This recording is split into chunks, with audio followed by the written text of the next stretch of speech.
Breaking news. আজ সন্ধ্যায় এক ক্রিসমাস পার্টির সময় শান্তার মতো পোশাক পরা এক অজানা ব্যক্তি হঠাৎ করে দুই শিশুকে নিয়ে উধাও হয়ে যায়। নিখোঁজ শিশুদের নাম পিউ ও লুমো। প্রত্যক্ষদর্শীদের মতে ঘটনাটি ঘটে মুহূর্তের মধ্যেই, কারো কিছু বোঝার আগেই। এলাকা জুড়ে তীব্র চাঞ্চল্য ছড়িয়েছে। পরিবার দুটির চোখে এখন শুধুই অপেক্ষা আর অজানা ভয়। ক্রিসমাসের সকাল। পিউ খুব খুশি। আজ পিউ তার মায়ের সাথে সাথে ঘর সাজাচ্ছে, আলো জ্বালাচ্ছে। পিউ বলে, মা, আজ আমি একটুও পড়াশোনা করব না। আজ তো ক্রিসমাস ডে। আজ আমি শুধু বন্ধুদের সাথে মজা করব, খেলবো, হাসবো। আজকের দিনটা আমি একদম জমিয়ে কাটাবো। ঠিক আছে মা, আজকে তোমাকে আমি কিছু বলবো না। ক্রিসমাস ডে তো খুশি হওয়ারই দিন, কিন্তু সাবধানে খেলবে আর বিকেলে বাড়ি ফিরেই আমাকে সব গল্প শোনাবে, ঠিক আছে? তুমি যাও, আজকের দিনটা উপভোগ করো। না মা, আজকে আমি কোথাও যাব না। আজকে আমি তোমাদের সাথে খেলবো, হাসবো আর মজা করব। তোমরা তো আমার সবচেয়ে বড় বন্ধু। আজকের দিনটা আমি তোমাদের সাথেই কাটাতে চাই। ঠিক আছে মা, তাই হবে। তোমার বাবা বলছিল আজ নাকি তার এক বিদেশি বন্ধু আমাদের বাড়িতে আসবে। তিনি তার ছেলেকেও নিয়ে আসছেন, আর শুনেছি ছেলেটা নাকি দেখতে এলিয়েনের মতো কিউট। বাবা বলেছে তোমার সঙ্গে ওকে বন্ধু করে দেবে। আর শোনো, তাদের সঙ্গে আজকে আমরা পার্টিতেও যাব। পিউ খুশিতে নাচতে থাকে আর বলে, কি মজা, কি মজা। আজ আমার নতুন একটা বন্ধু হবে, ভাবতেই দারুণ লাগছে। আমি ভাবছি ও কেমন হবে। ও কি আমার মতো খেলাধুলা পছন্দ করে? ওর সঙ্গে দেখা হওয়ার জন্য আর এক মুহূর্ত অপেক্ষা করতে ইচ্ছে করছে না। পিউয়ের বাবা বলে, ঠিক আছে মা, তুমি এখনই তাড়াতাড়ি রেডি হয়ে নাও। ওরা যে কোনো মুহূর্তে আসতে পারে। সবাই মিলে আজ পার্টিতে যাব। পিউ বলে তার বাবাকে, বাবা, আজ তো ক্রিসমাস। আজ রাতে আমার সব বন্ধু আসবে পার্টিতে। আমি এক সেকেন্ডও ঘুমাবো না। আজ শান্তার কাছ থেকে নিজের হাতে গিফট নেব। তুমি আবার এসব ভাবছো? স্যান্টা তো মাঝরাতে আসে, যখন সব বাচ্চারা ঘুমিয়ে থাকে। পিউ তার মাকে বলে, কিন্তু মা, বাবা তো প্রতি বছর আমাকে একই মিথ্যে কথাই বলে, যে শান্তা রাতে আসে, গিফট দেয়। আমি তো কোনোদিন তাকে দেখিনি। পিউয়ের মা বলে পিউকে, এ কেমন কথা পিউ? তোমার বাবা কখন মিথ্যে বলে? সান্তা তোমার ঘুম ভাঙায় না বলেই তো তুমি তাকে দেখতে পাও না। তুমি ঘুমাও আর গিফটটা তোমার বালিশের নিচে রেখে চলে যায়। পিউ বলে, আমি আজ ঘুমাবই না। শান্তার মুখটা নিজে চোখে দেখব।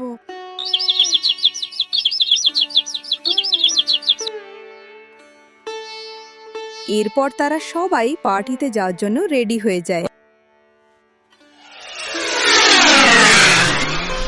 অন্যদিকে পিউয়ের বাবার বন্ধু রাশিদ তার ছেলেকে নিয়ে প্লেন থেকে নেমে পড়েছে। এখন রাশিদ ও তার ছেলে ধীরে ধীরে পিউদের বাড়ির দিকে রওনা হচ্ছে।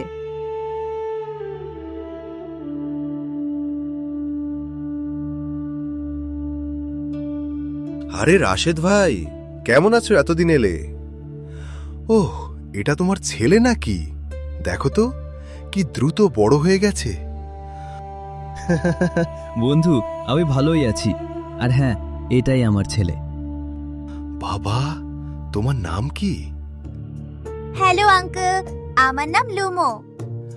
আমরা কিন্তু তোমাদের জন্য বেশক্ষণ ধরে অপেক্ষায় ছিলাম। চলুন দেরি না করে একসাথেই ক্রিসমাস পার্টিতে যাই। আজকের দিনটা আমরা সবাই মিলে উপভোগ করব। চলো সবাই মিলে আজকের পার্টিটাকে আরো সুন্দর করে তুলি। হ্যাঁ, কিন্তু তার আগে চলো না একবার আমাদের সেই পুরনো পাহাড়টায় গিয়ে দাঁড়াই। তারপর তারা সবাই মিলে হাসি আনন্দে ক্রিসমাস পার্টির পথে রওনা হলো। প্রথমেই তারা রিসর্টে পৌঁছে গেল। রিসর্টে তারা সবাই মিলে দারুণ হাসি আনন্দে সময় কাটালো। আর সেই কয়েক ঘন্টার মধ্যেই পিউ আর লুমোয়ের মধ্যে এক অদ্ভুত মিষ্টি বন্ধুত্ব গড়ে উঠল, যেন বহুদিনে চেনা দুজন। তারপর বিকেল গড়াতেই তারা সবাই একসঙ্গে সেই জাদুকরী ক্রিসমাস পার্টির দিকে রওনা দিল।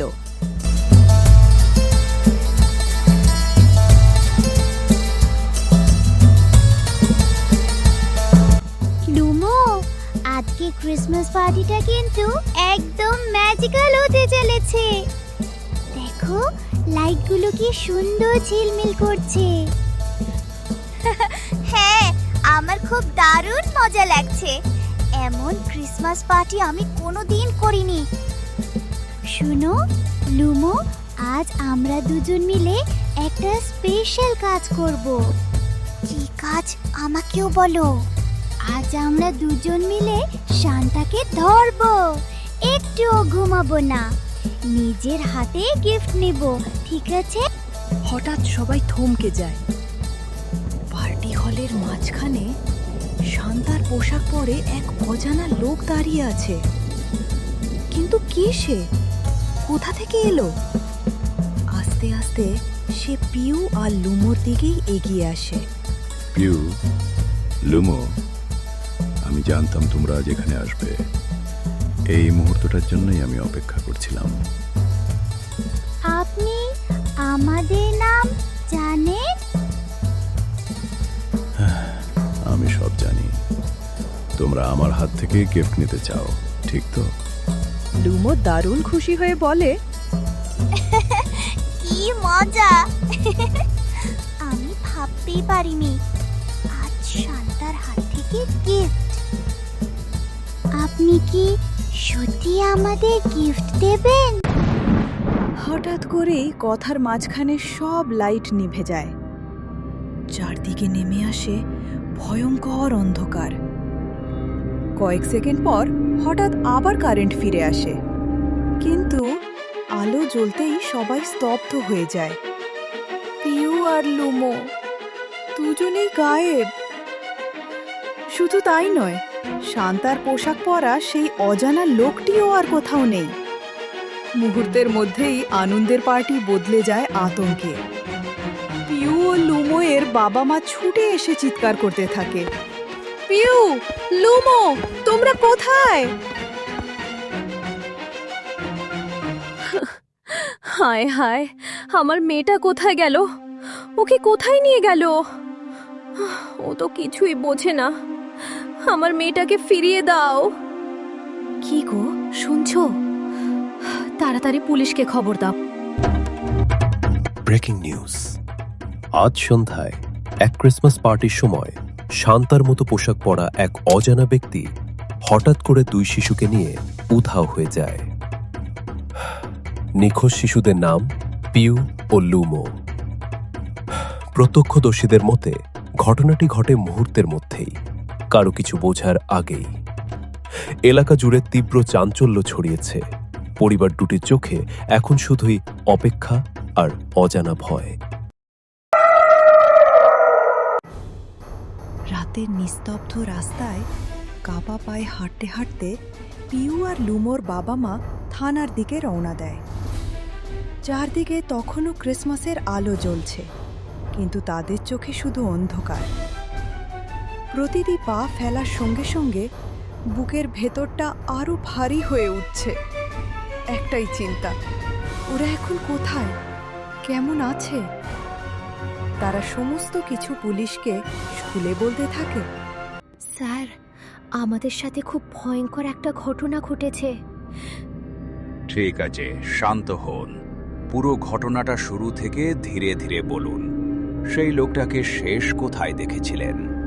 আজ ক্রিসমাস পার্টিতে একজন লোক সেন্টার পোশাক পরে এসেছিল। সবাই ভেবেছিল ওটাই আসল সান্তা। সে আমাদের বাচ্চাদের সঙ্গে কথা বলছিল, গিফটের লোভ দেখাচ্ছিল। হঠাৎ লাইট নিভে যায়, চারদিক অন্ধকার। লাইট জ্বলার পর দেখি আমাদের ছেলে মেয়ে নেই, সেই লোকটাও নেই স্যার, যেন হাওয়ায় মিলিয়ে গেছে। স্যার, আমরা নিশ্চিত ওটা সাধারণ মানুষ না। ও সেন্টার মতো দেখতে ছিল, কিন্তু কিছু একটা ঠিক ছিল না। আপনারা এখন বাড়ি যান, আমরা পুরো বিষয়টা দেখছি, কাউকে ছাড়া হবে না। ঘটনাস্থলে যাচ্ছি, সব দিক থেকে তদন্ত শুরু হবে, আপনারা ভরসা রাখুন। সমস্ত ঘটনা শোনার পর পুলিশ ধীরে মাথা নাড়ল। রাতটা তখন আরও ভারী হয়ে উঠেছে। কাপা চোখে বাবা মাকে বাড়ি ফিরে যেতে বলল পুলিশ, আর নিজেরা রওনা দিল ঘটনাস্থলের দিকে।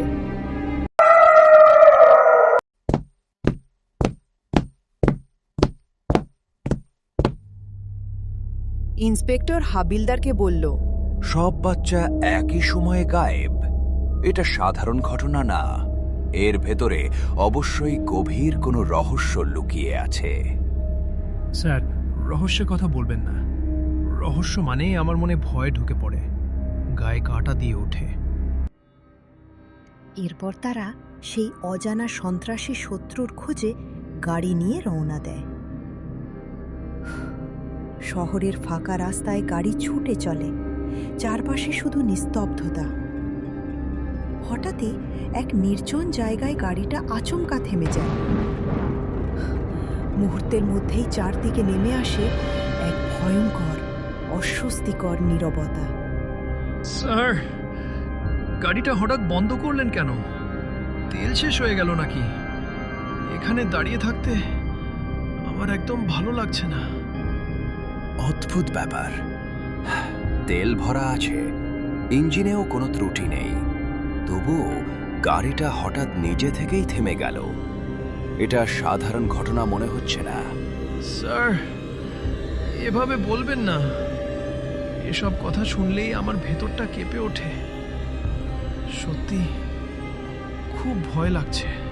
এসব ভয় ভয় কথা বন্ধ করো। অবাস্তব গল্প বানিয়ে নিজে কাঁপছো, আবার আমাকে টেনশনে ফেলছো। রাতে ডিউটিতে দাঁড়িয়ে এভাবে কাপুরুষের মতো কাঁপলে কাজ হবে? তোমার এই ভয় দেখেই আমার মনের ভেতরেও অজান্তে অস্বস্তি ঢুকে পড়ছে। আর একবার এমন করলে কিন্তু আর ছাড় নয়। তারা দুজনের মধ্যে কথা বলতে বলতেই হঠাৎই ইন্সপেক্টরের চোখে পড়ে এক ভয়ঙ্কর, অস্বাভাবিক দৃশ্য। সেই দৃশ্য দেখেই তার শ্বাস আটকে আসে। চোখ দুটো বিস্ময় আর আতঙ্কে ফেটে যাওয়ার মতো হয়ে যায়। বুকের ভেতরটা ধীরে ধীরে ঠান্ডা হয়ে আসে, যেন সামনে যা দেখছে তা বাস্তব নয়, একটা জীবন্ত দুঃস্বপ্ন। সেটা দেখে ইন্সপেক্টর ধীরে হাবিলদারকে বলল,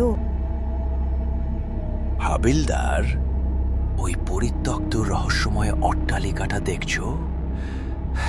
চোখ খুলে ভালো করে দেখো, ওটা কি হাওয়ায় দুলছে? শান্তার মতো লাগছে না? ভয়ে ভয়ে তারা আস্তে আস্তে সেই পরিত্যক্ত রহস্যময় অট্টালিকার দিকে এগোতে থাকে। হঠাৎই তাদের কানে ভেসে আসে কয়েকটা বাচ্চার চিৎকার। সেই শব্দ শুনে দুজনেরই বুকের ভেতরটা কেঁপে ওঠে। ইন্সপেক্টর হাবিলদারকে বলে, হাবিলদার, তুমি কি শুনলে? ওগুলো বাচ্চাদের চিৎকার মনে হলো। চলো ভেতরে গিয়ে দেখা যাক কি হচ্ছে। সাবধানে থেকো। ভেতরে ঢুকতেই তারা দেখে এক ভয়ঙ্কর, অদ্ভুত দৃশ্য। কয়েকটা ছেলে মেয়ে অজ্ঞান হয়ে মেঝেতে আর ঘরের কোণে পড়ে আছে, আর সামনে পড়ে আছে এক ছেলে আর এক মেয়ে। তাদের শরীর নিস্তেজ আর মাথা দুটো উপরের দিকে ঝুলে আছে। সেই দৃশ্য দেখে মুহূর্তেই দুজনের শরীর ঠান্ডা হয়ে যায়। এমন দৃশ্য তারা জীবনে কখনো দেখেনি। ইন্সপেক্টর হাবিলদারকে বলে, হাবিলদার, এদের আমরা চিনতে পারছি না, মাথা নেই বলে বোঝা যাচ্ছে না এরা সেই নিখোঁজ বাচ্চারা কিনা। আমাদের আন্দাজে কিছু বলা ঠিক হবে না। তাড়াতাড়ি তাদের পরিবারকে খবর দাও। ওরা এসে দেখে বলুক এরা তাদের সন্তান কিনা। স্যার, লোকের মুখে শোনা যায় আজ থেকে প্রায় 20 বছর আগে এই এলাকায় এক গরিব কৃষক আর তার ছেলের রহস্যময় মৃত্যু হয়েছিল। তারপর থেকে নাকি প্রতি বছর ঠিক ক্রিসমাস ডেতেই এখানে কোনো না কোনো অঘটন ঘটে। সেই কথাই আজ আবার মনে পড়ছে স্যার। এসব আজগুবি গল্প বন্ধ করো। লোকের কথা শুনে ভয় পেলে চলবে না। আমরা পুলিশ, আমাদের কাজ হলো সত্য বের করা, বুঝবে কান দেওয়া নয়। তোমাকে যা বললাম তাই করো। অন্যদিকে পিউ ও লুমোর বাবা মা ঘরে বসে চিন্তায় ডুবে আছে। হঠাৎ তাদের ঘরে প্রবেশ করলো সেই অজানা লোকটা, শান্তার মতো পোশাক পরা। মুহূর্তেই ঘর ভরে গেল ভয়ে। তাদের হৃদয় থমকে গেল, চোখ কপালে উঠে পড়ল। পিউয়ের বাবা বলল, তুমি তো সেই লোকটা, তোমাকেই তো আমরা ক্রিসমাস পার্টিতে দেখেছিলাম। তুমি তো সেই শান্তার মতো পোশাক পরা মানুষ। তোমার সঙ্গেই তো আমাদের ছেলে মেয়ে কথা বলছিল। বলো, আমাদের ছেলে মেয়ে কোথায়? তোমরা ঠিকই চিনেছ। এবার আরো ভালো করে মনে করো। প্রায় 20 বছর আগের ঘটনা। চোখ বন্ধ করো। সত্যি কি মনে পড়ছে? হঠাৎ সেই শান্তার মতো পোশাক পরা লোকটি আস্তে আস্তে তার রূপ বদলাতে থাকে। চোখের সামনে সে এখন বৃদ্ধ মানুষের মতো ঝকঝকে ভয়ঙ্কর আকৃতি ধারণ করে। সে হাসতে হাসতে বলে, কি মনে পড়ছে না তোমাদের?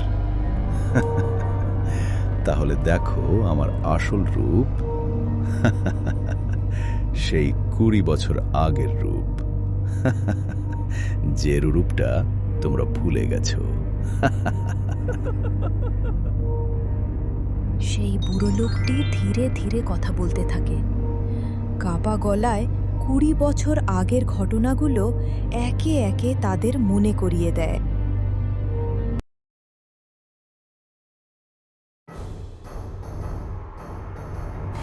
এই বুড়ো, ওদিকে কোথায় যাচ্ছিস?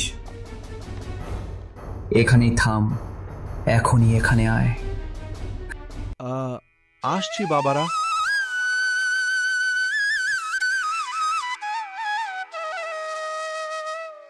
ওখানে গিয়ে কি করবে?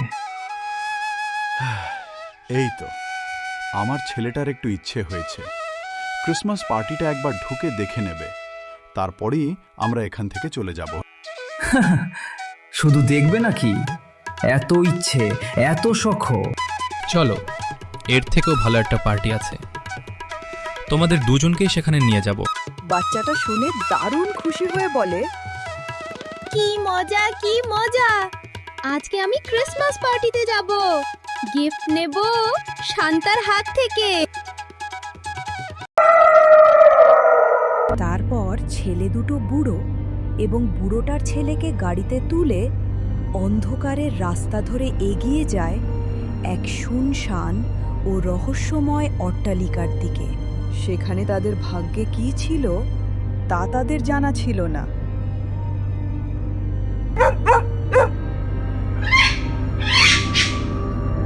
তোমরা আমাকে কোথায় নিয়ে এলে? এটা তো একেবারে পুরনো অট্টালিকা, এখানে তো ভূত থাকে।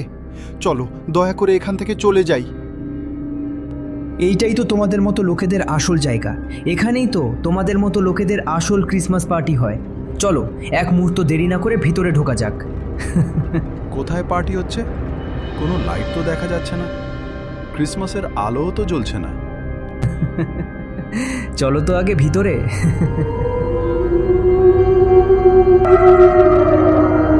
ছেলেগুলো বুড়ো লোকটিকে বেলকানিতে নিয়ে আসে। হঠাৎ ছেলেটি লাথি মারে, বুড়ো লোকটি নিচে পড়ে যায়।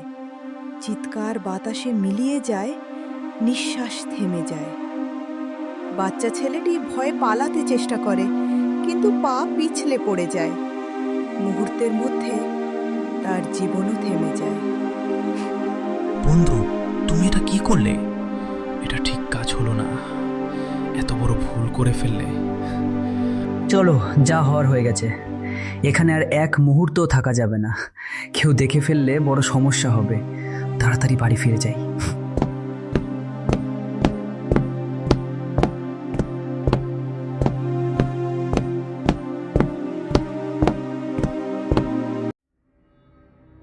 এবার মনে পড়ল তারই প্রতিশোধ নিতে এসেছি আজ আমি।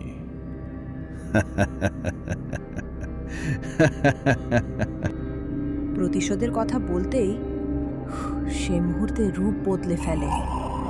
চোখ থেকে আগুন বেরিয়ে আসে, ঝাঁপিয়ে পড়ে তাদের দিকে। এক ঝটকায় তিনজনই ছিটকে পড়ে যায়, সেখানেই শেষ নিঃশ্বাস ত্যাগ করে। অন্যদিকে পুলিশ দরজার পেছন থেকে সব কিছু শুনে ফেলল। এভাবেই বৃদ্ধ মানুষটি তার ছেলের মৃত্যু ও নিজের মৃত্যুর প্রতিশোধ নিল। শান্তার রূপ ধারণ করে।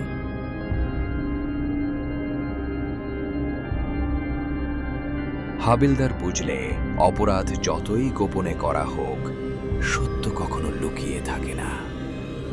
অন্যায়ের পথ সব সময় ধ্বংসের দিকেই নিয়ে যায়, আর শেষ পেশ পর্যন্ত শাস্তি অনিবার্য হয়। তো বন্ধুগণ, গল্পটা কেমন লাগলো? যদি সত্যিই ভালো লেগে থাকে, চ্যানেলটাকে সাবস্ক্রাইব করে একটা লাইক করে পাশে থাকো। তোমাদের এই ছোট্ট সাপোর্টই আমাদের আরো ভালো গল্প বানানোর সাহস দেয়। আবার দেখা হবে একদম নতুন আরো মজাদার একটা গল্প নিয়ে। ততক্ষণে তোমরা সবাই সুস্থ থাকো, ভালো থাকো। আর হ্যাঁ, গল্প ভালো লাগলে বন্ধুদের সাথেও শেয়ার করতে ভুলো না। শুভ বিদায়। আবার খুব শিগগিরই দেখা হবে নতুন গল্পের সাথে। সবাইকে হ্যাপি ক্রিসমাস ডে। সবার জীবনে আনন্দ, ভালোবাসা আর হাসি ছড়িয়ে পড়ুক। বন্ধুরা, তোমাদের কাছে আমার ছোট্ট একটা অনুরোধ। ভিডিওটাতে একটা লাইক আর সাবস্ক্রাইব করে দিও প্লিজ। একটা ভিডিও বানাতে সত্যি অনেক পরিশ্রম করি, আর তোমাদের একটা লাইক, একটা সাবস্ক্রাইব আমাকে নতুন করে মোটিভেশন দেয়, আরো ভালো কিছু বানানোর শক্তি দেয়। প্লিজ পাশে থেকো।